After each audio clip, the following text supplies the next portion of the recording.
이번 주 시장의 게임 체인저는 바로 유가였습니다. 주 초반 급락세로 시작한 유가는 30달러 초반선까지 하락하는 모습을 보여줬는데요. 이 배경에는 산유국들의 이해관계가 얽혀 있다는 분석입니다.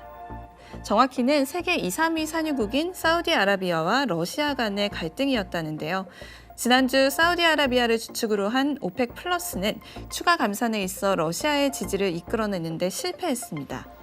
이 합의가 결렬됨으로써 사우디는 원유 시장을 흔들어 놓는 결정을 하게 되는데요.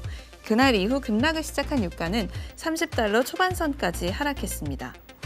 사우디가 대장격이라고 하는 이 산유국 기구 오펙은 러시아와 또 다른 몇몇 나라들까지 포함해서 오펙 플러스라는 기구를 만들어 최근 몇 년간의 산유량을 좌우해왔습니다. 최근 코로나 바이러스 여파로 인해 경기가 둔화되면서 산유국들 또한 기름 생산을 줄여야 하는 것이 아니냐라는 회의를 했을 것으로 보이는데요. 산유국들은 보통 생산량을 줄여서 값을 적당히 유지하려는 경향을 보이고 있기 때문입니다. 그런데 여기서 세계 3위 산유국인 러시아가 협상에 더 이상 동참하지 않겠다며 협상장을 떠나는 상황이 생겨버립니다. 그 이후 사우디는 그렇게 나온다면 세계에서 제일 싼 값의 기름을 생산해서 누구도 따라올 수 없는 저가에서 당분간 원유 가격을 형성해 주겠다라는 보복 카드를 내놓은 것인데요. 특히 러시아가 먼저 이번에 감산을 못하겠다라고 나온 이유는 미국이 반사이익을 얻는 게 싫다는 판단 때문인 것으로 보입니다. 미국은 오펙 플러스에 포함되어 있지 않은데요. 이들이 셰일 오일과 가스를 생산하기 시작하면서 이제는 사우디와 러시아를 제치고 세계 최대 산유국으로 뽑히기도 합니다. 그런데 이 셰일 업체들의 생산비는 아직까지는 좀 높습니다. 배럴당 40에서 50달러 정도로 추산되고 있는데요.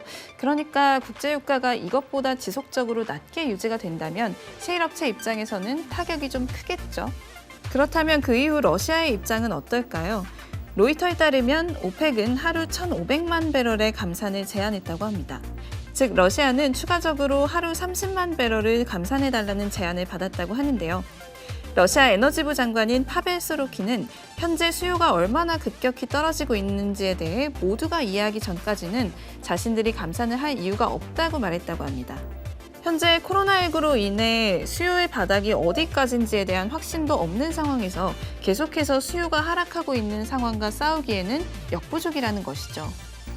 러시아는 오펙의 감산 연장 제의를 거절한 이후 현재 시행 중인 감산 협의를 적어도 1분기 연장하자고 제의했습니다.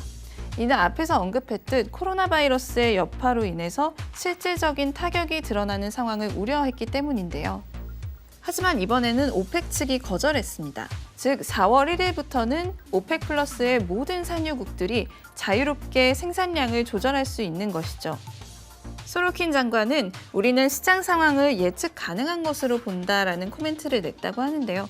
당연히 전망이 좋지는 않겠지만 시장과 시장의 힘이 유가를 공정하게 통제할 것이라고 본다는 멘트를 남겼다고 합니다. 그는 또한 4개월에서 6개월 이내에 생산 단가를 낮추려는 움직임이 나타날 것으로 보고 있다는데요. 즉 어떻게 보면 보이지 않는 손이 작용해주지 않을까 하는 기대를 하는 것으로 보이기도 합니다.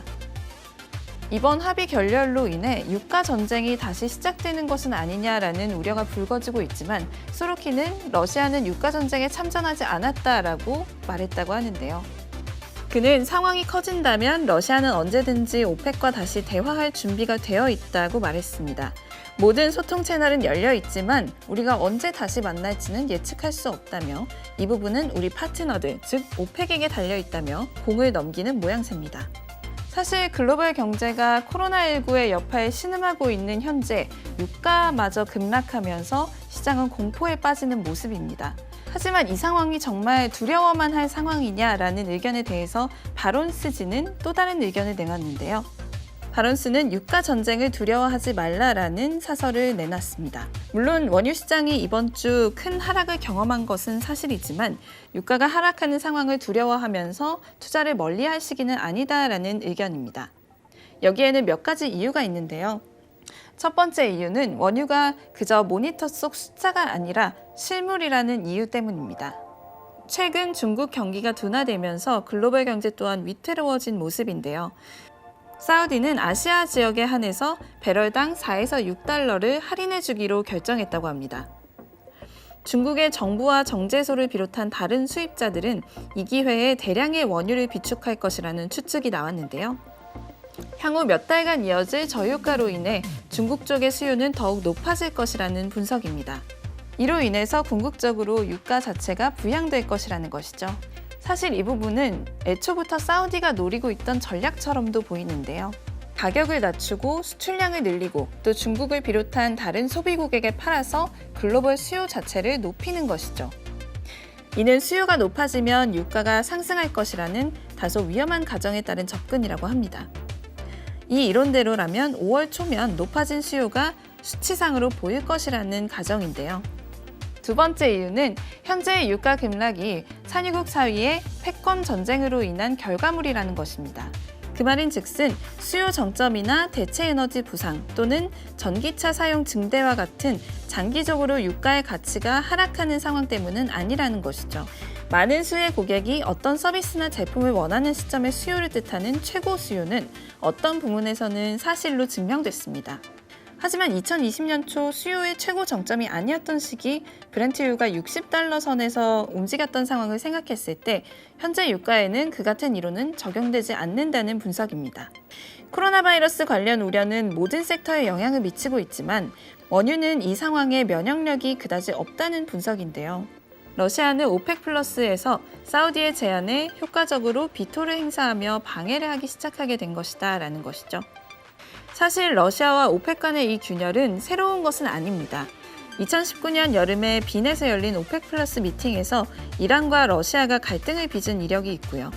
오펙 플러스의 협력 결단은 2019년 겨울에 다시 깨질 위기에 처합니다. 각국의 원유 장관들이 새로운 감산안 합의에 실패했기 때문인데요. 하지만 이때는 계속해서 감산안이 이어지는 결말로 끝났습니다.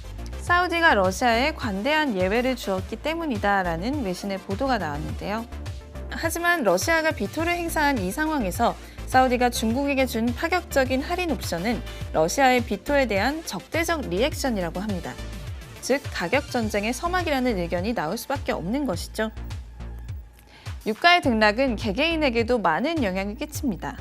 물론 이런 기름은 아닙니다만 한때 기름값이 2,000원이 넘었던 시절도 있었다는 걸 생각하면 재주는 곰이 넘고 돈은 왕서방이 받는다는 말처럼 유가를 둘러싼 패권 전쟁이 오히려 우리에겐 좋은 일일 수도 있겠죠. 하지만 경기 회복과 둔화를 알 수 있는 지표 중 하나가 유가라는 점에서 저유가가 무조건 좋은 것은 아닙니다. 저유가로 인해서 타격받는 산업 또한 분명히 존재하고요. 과연 이들의 치킨 게임, 누구의 승리로 끝나게 될까요?